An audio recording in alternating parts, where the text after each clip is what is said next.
किस माँ बाप के घर में दुख देने वाली संतान पैदा होती है। नमस्कार, जय श्री राधे, जय श्री कृष्णा। दोस्तों, आज की वीडियो, आज का प्रसंग ये बड़ा ही रहस्यमयी है, बड़ा ही ज्ञानवर्धक आज की कहानी है।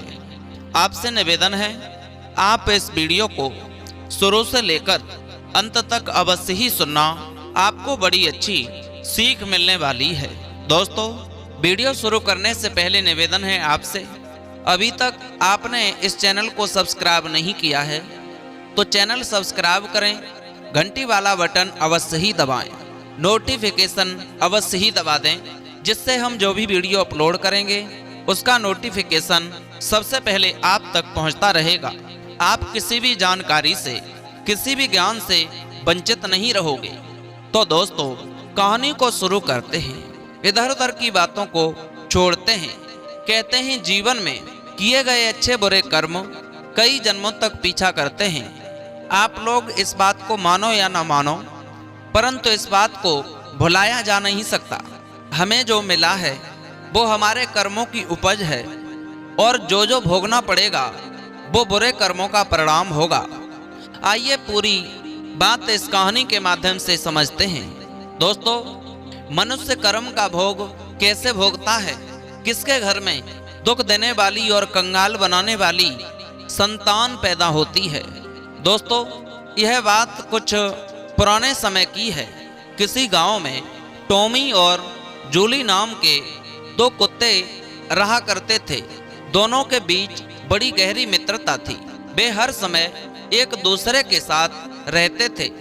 एक दिन टॉमी ने जूली से कहा, मित्र, ना जाने हमने पूर्व जन्म में कौन से बुरे कर्म किए हैं जिसके कारण हमें कुत्ते का शरीर मिला है, कुत्ते का जन्म मिला है। जूली बोला, हाँ मित्र, इस शरीर में रहकर हमें ना तो खाने पीने का सुख है, ना ही पहनने ओढ़ने का सुख है, ना ही सम्मान का। बताओ अब हम ऐसे कैसे जिएं? काफी मशक्कत करनी पड़ती है, एक एक कोरा से पेट भरना पड़ता है। अगर हम किसी के घर की रखवाली करके रोटी का एक टुकड़ा भी पा लेते हैं, वो भी इज्जत का नहीं मिल पाता है। और हमारी मौत भी बड़ी दर्दनाक तरीके से होती है। लोग हमारी मौत की मिसाल दिया करते हैं कि तू कुत्ते की मौत मरेगा। रहने के लिए भी हमारा कोई ठिकाना नहीं। जाड़े, गर्मी, वर्षा, सर्दी में हमें गलियों में, जंगलों में भटकना पड़ता है। बारिश के मौसम में भीगना पड़ता है। गर्मियों के समय धूप से तपना पड़ता है। गर्मी में व्याकुल रहना पड़ता है। सर्दियों के मौसम में ठिठुरना पड़ता है। अच्छे तो अन्य पशु पक्षी हैं, कम से कम वो अपना घर तो बना ही लेते हैं। छोटी छोटी चिड़ियां भी अपना घोंसला बनाकर आराम से रहती हैं।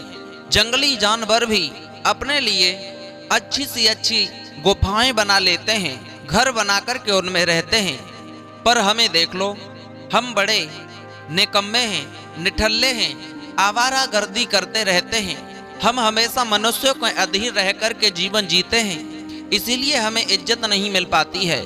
विद्वान लोगों ने पहले ही कहा है कि पराये घर में रहना और दूसरे के भरोसे जीवन जीना, निर्वाह करना सबसे बड़ा कष्टदायक होता है।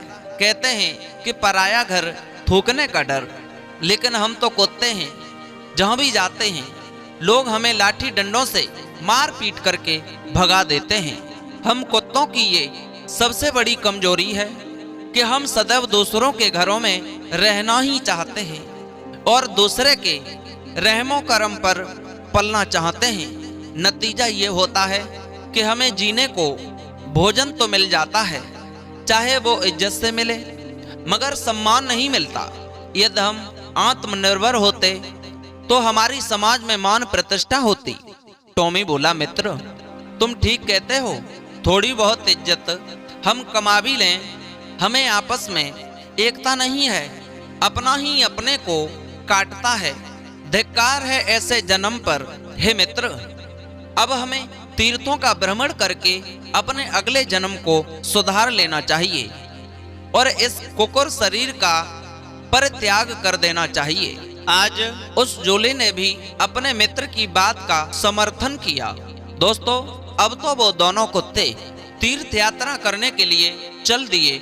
रास्ते का तो उन्हें इतना ज्ञान नहीं था, पर भगवान के नाम का सहारा लेकर के चल पड़े, क्योंकि कहते हैं बलवान के लिए कोई काम कठिन नहीं होता, पर शर्मीले के लिए कोई स्थान दूर नहीं होता। विद्वान के लिए कोई जगह विदेश नहीं होती, और मीठा बोलने वाले के लिए कोई पराया नहीं होता। अब तो जूली और टॉमी दोनों मित्र तीर्थ यात्रा के लिए चले जा रहे थे। चलते चलते उन्हें शाम हो गई। एक गांव के निकट एक पेड़ के नीचे ठहर गए। भूख भी अब बहुत तेज लगने लगी थी। तब उन्होंने देखा कि वहीं एक गन्ने का खेत था, जिसमें बहुत सारे चूहे उछल कूद कर रहे थे। मोटे मोटे चूहों को देख करके वो जूली कुत्ता के मुंह में पानी आ गया। कहने लगा, मित्र, भूख से हाल बेहाल है, और सामने वाले खेत में हमें हमारा भोजन भी दिखाई दे रहा है। तुम कहो तो चलें, 2-4 चूहों का नाश्ता कर लिया जाए। टॉमी नाम का कुत्ता बोला, अरे मित्र, कैसी बातें करते हो? थोड़ा सुबह सुबह शुभ बोलो। हम दोनों शिकार के लिए नहीं आए हैं, अरे तीर्थ यात्रा पर निकले हैं। और जब तक हम तीर्थों का भ्रमण करेंगे, किसी जीव को मारना तो दूर, उसे मारने की बात भी नहीं सोचेंगे। यदि हमने ऐसा किया तो हमें तीर्थों का कोई फल नहीं मिलेगा, और उल्टा पाप भी हमें लग जाएगा।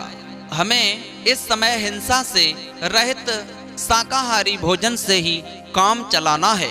जूली बोला, मित्र, हमें शाकाहारी भोजन तो गांव में ही मिल सकता है। एक काम करते हैं, अपने दोनों लोग इस सामने वाले गांव में चलते हैं, और जिसको जो मिल जाए उसे ही खाकर अपनी भूख मिटा लेना, और लौट करके इसी वृक्ष के पास आ जाना।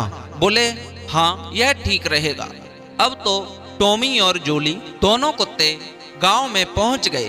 गांव में वे दोनों अलग अलग होकर के भोजन ढूंढने लगे। टॉमी नाम का कुत्ता एक ब्राह्मण के द्वार पर पहुंचा। ब्राह्मण पूजा पाठ करके भोजन करने को बैठने ही वाला था। इधर ब्राह्मणी ने उसके भोजन के थाल को सजा दिया। ब्राह्मण बड़ा ही भगवान का भक्त था।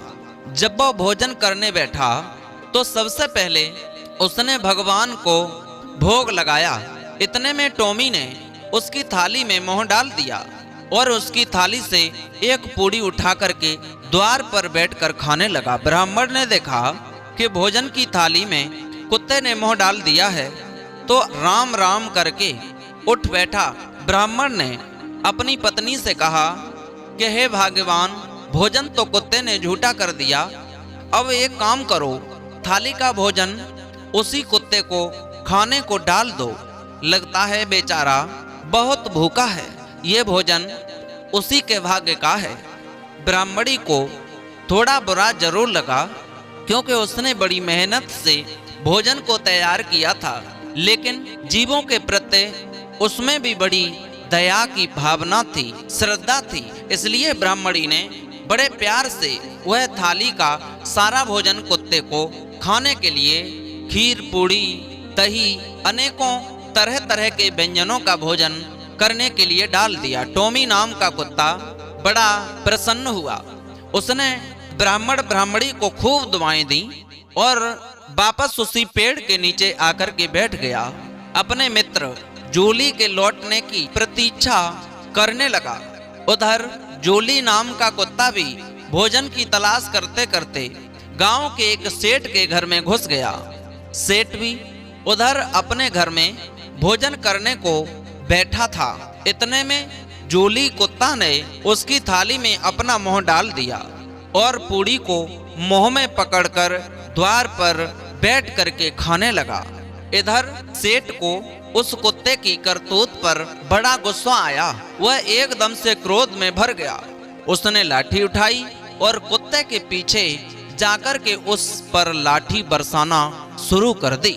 जूली कुत्ता बेचारा निश्चिंत होकर के पूड़ी खाने में लगा हुआ था, इधर जैसे ही सेठ की लाठी उसके ऊपर पड़ी, लाठी का भार इतना था, इतनी तेजी से था कि कुत्ता वहीं के वहीं रह गया।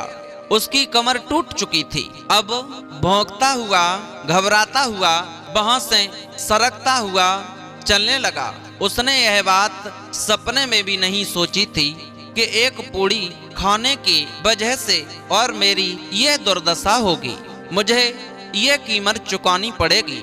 मनुष्य स्वार्थी होगा यह तो पता नहीं था, क्या इतना निर्दयी भी होगा ये जूली नहीं जानता था। कमर टूट जाने के कारण अब उससे चला नहीं जा रहा था। उधर उसका मित्र टॉमी पेड़ के नीचे बैठा उसके लौटने की प्रतीक्षा कर रहा था। सोचने लगा, काफी देर हो गई, अभी तक मेरा मित्र नहीं लौटा है, कहीं वो किसी मुसीबत में तो नहीं फंस गया। यही सोचकर टॉमी जूली को तलाशने के लिए गांव की ओर चल पड़ा। गांव के निकट पहुंचने पर उसे अपना मित्र जूली दिखाई दिया, जो खिसकता हुआ, कमर को लटकाए हुए जैसे तैसे गांव से बाहर निकल करके आया। उसकी आंखों से आंसू की धारा बह रही थी। वह अगले 2 पैरों से सरकता हुआ यहाँ तक पहुँच गया था। टॉमी ने जूली की टूटी हुई कमर देखी तो बहुत दुखी हुआ। पूछने लगा, मित्र दोस्त, तुम्हें इस दशा में किस पापी ने पहुंचाया है? तब जूली ने रोते रोते सेठ का निर्दयता पूर्ण व्यवहार अपने मित्र को बता दिया।